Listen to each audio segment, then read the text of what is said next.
of the opinion that poverty is an intentional thing that the Nigerian state has created and used it against the people. Not that the country itself is poor. When you look at Nigeria in general, the 6 geopolitical zones, every zone has what it takes to keep the people to live a very okay life. But the system of leadership we practice in the country, this feeding bottle federalism, that at the end of every month you see state governors sending their commissioners of finance to Abuja to go and get allocation. And if the allocation is not enough for them, they go aside and borrow.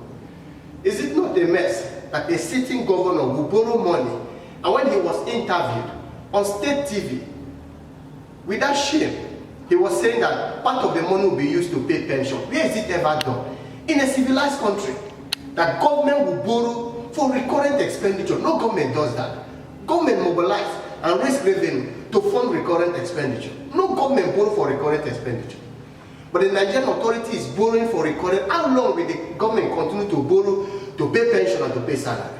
Government only borrow to finance public capital project and not recurrent expenditure. And this is the only thing the Nigerian state governors know best to do. To send their commissioners to Abuja to get their money, and once the allocation is not for them, you see them, they borrow. And the next thing state governors in this country know how to do best is to wake up one morning and enter into press conference and place ban.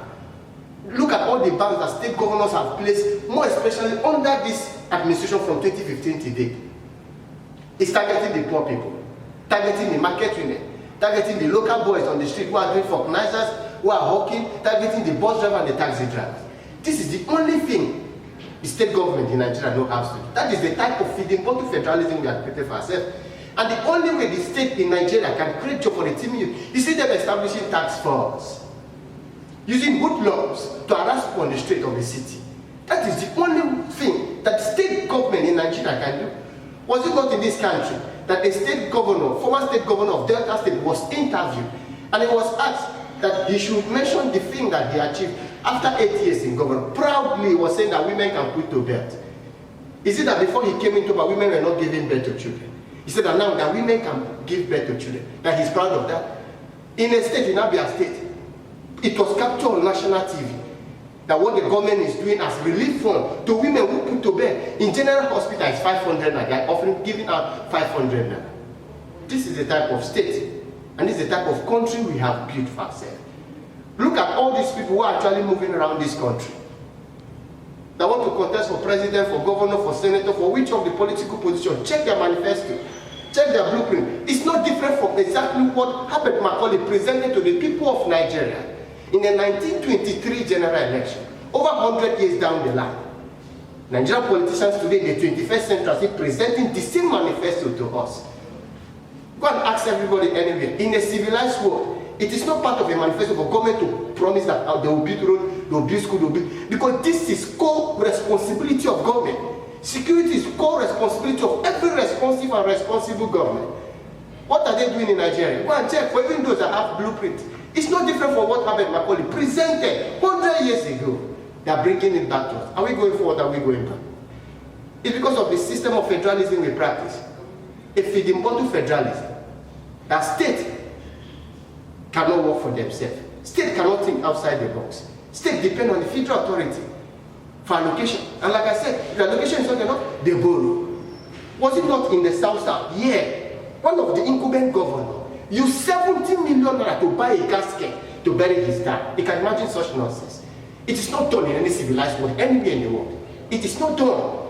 70 million naira. A sitting governor, a public office holder, used it to buy a casket, just casket, to bury his dead father. Think how much he will spend in the entire burial ceremony. Go and check most of the states in the South.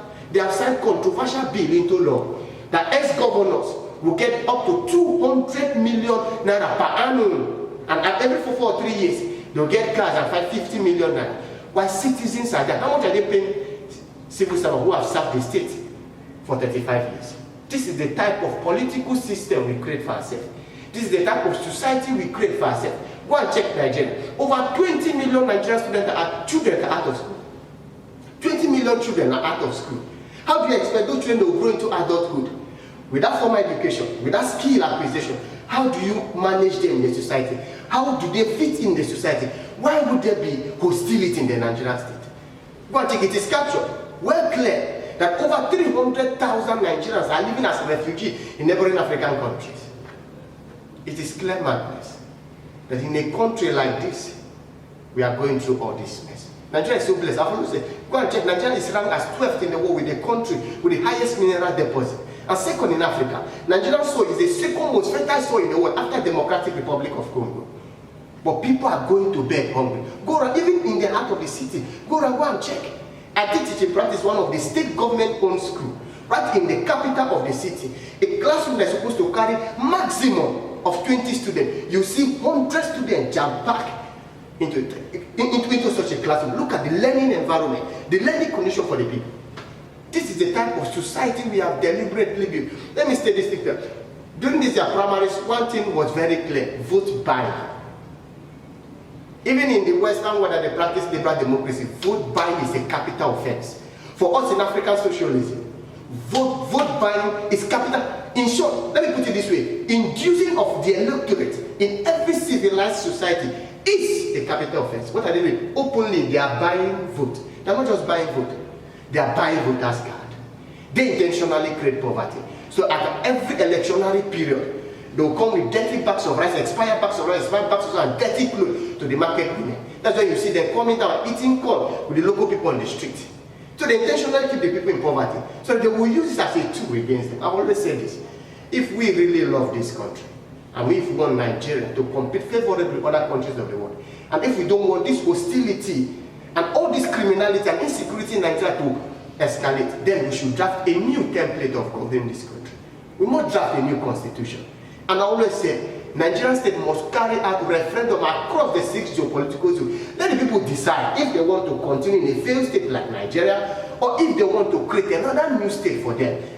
Self-determination is enshrined in Article 1 and Article 5 of the United Nations Charter. Why is the United States, why is the Nigeria so scared of what they sign?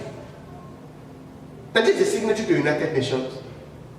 Why are they scared of carrying out referendum? I always say this thing: draft a new constitution so that you save Nigeria.